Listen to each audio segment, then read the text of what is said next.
Hi, my name is Mahima Kaul and welcome to my channel. So, answer a question. If you have a young child and they take your phone from you, right, what do they do on your phone? Like, are they going into your pictures? Are they going into like your WhatsApp messages? Are they basically opening up YouTube?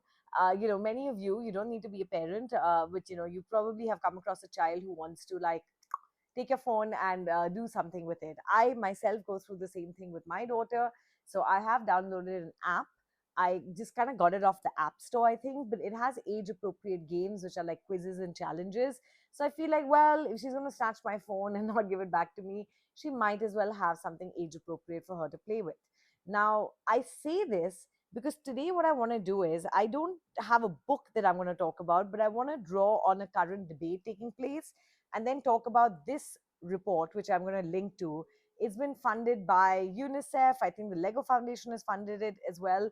And it really is talking about digital play for children and the well being of children, given that they will be playing digitally. So, what does all this mean? Now, I'm going to dial back a little bit and just like paint a picture for you, right?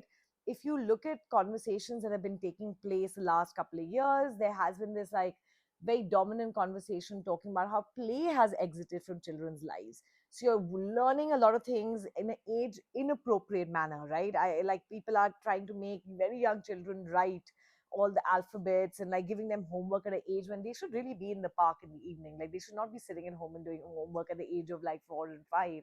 So there is this big movement saying that, hey, listen, there needs to be more of a play based childhood. You've heard that before. I hope you have.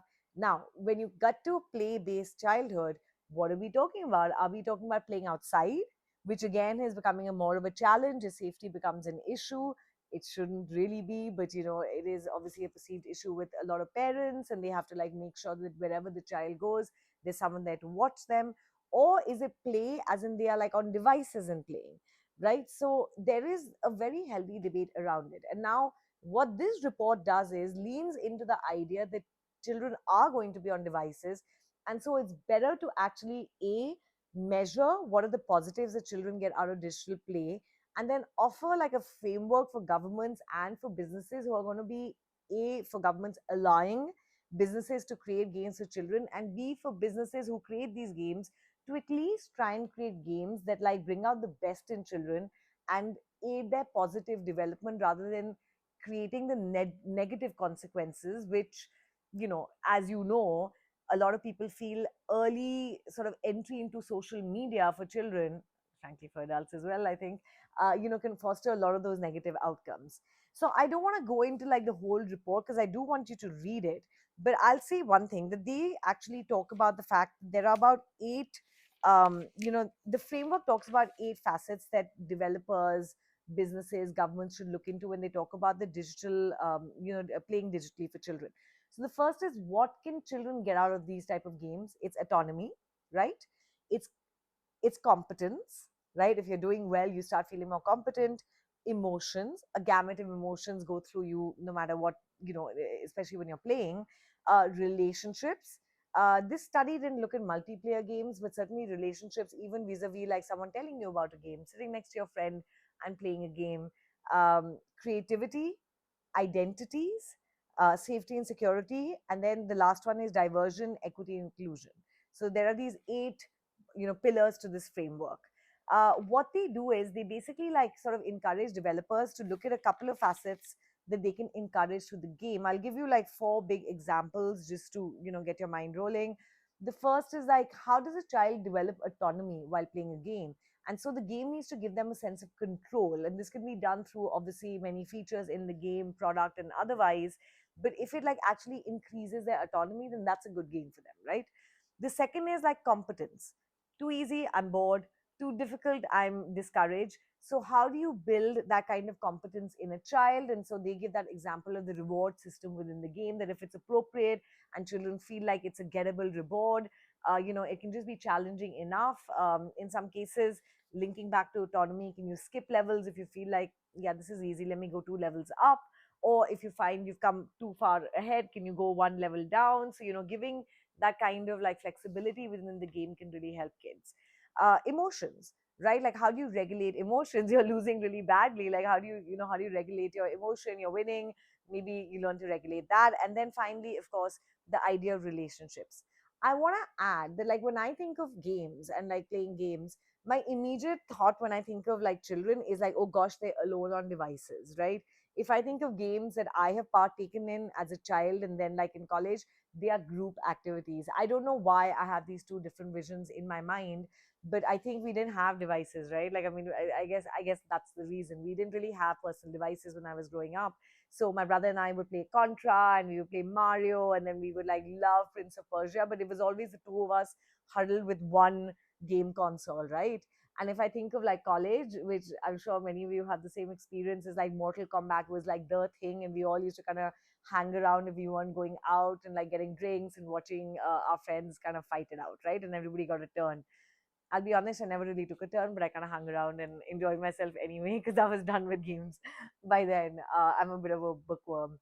So anyway, I mean, my point is that there is a social element to games, but when we are talking about it right now, we are really also talking about like a single child on a single device. So there is a lot of input to parents as well in terms of what is their role in encouraging this healthy habit. And so I'm just gonna prattle off a few things if it's helpful to you. But I think the first is like, helping your kids or helping any kids build emotional resilience, because you can have a roller coaster of emotions when you're playing these games. Regulating, negative emotions, you as a parent can actually help them reach the next level. So you can actually be a little bit of their hero, but then you also have to make sure that you're not playing the game for them by disheartening them in a way and making them go off these games. You need to also kind of look at what the safety and the security features are. If if strangers can get in touch with them, are they talking to their peers or talking to different people? So I think there is definitely a role for parents to be on top of like what kind of appropriate games are being played. And I think appropriate is where like you can with your child discuss the different games available, or if the child is small, just make sure you're downloading the right games for them.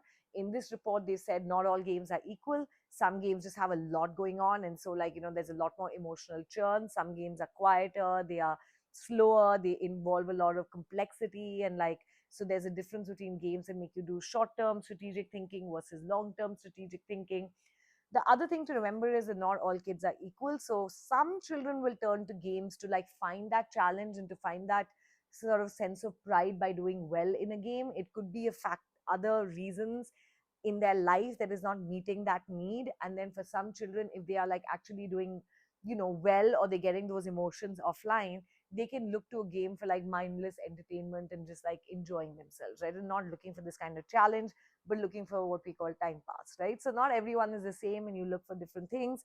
So I think if you are in the camp that you are going to allow devices in your house, or your children are already using devices and you kind of feel like that's the way life is, this is a really interesting report for you to go through. And if you are in the game development sector, definitely read this, and don't make something that is ultimately nutritional for children as well, right? And not just a time suck addictive game.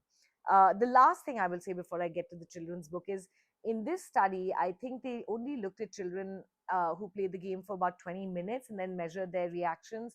I would like to see also studies that look at children that, like, disappear and you realize they've been playing that device for like 1 hour, 1.5 hours, and then actually measure the pros and cons. Because I think that's closer sometimes to reality than like this like ideal 20 minutes. At least in my experience, like they try and fool you all the time and try and get the device for a little more than they are allowed. So, just to get a sense of, what are the conditions, the different conditions that exist when it comes to like these devices and games, and then, what's the upside and downside.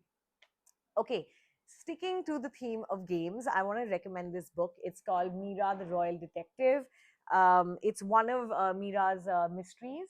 So this is also a TV show. My daughter loves the TV show. Absolutely loves it. This very smart, brilliant young girl who is the town's royal detective, and everyone comes to her to get all these mysteries solved. So the illustrations are really sweet. In this case, You can see Mira, she's walking around town, with her magnifying glass. A goat has gone missing. And so, cleverly she follows the footprint, she looks for clues, she interviews people.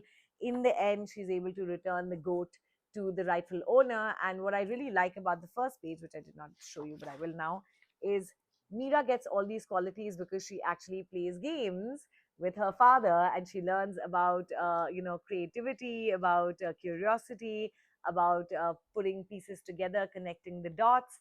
And so that's how Mira is able to go from the go offline out into the world and like apply all these in real life.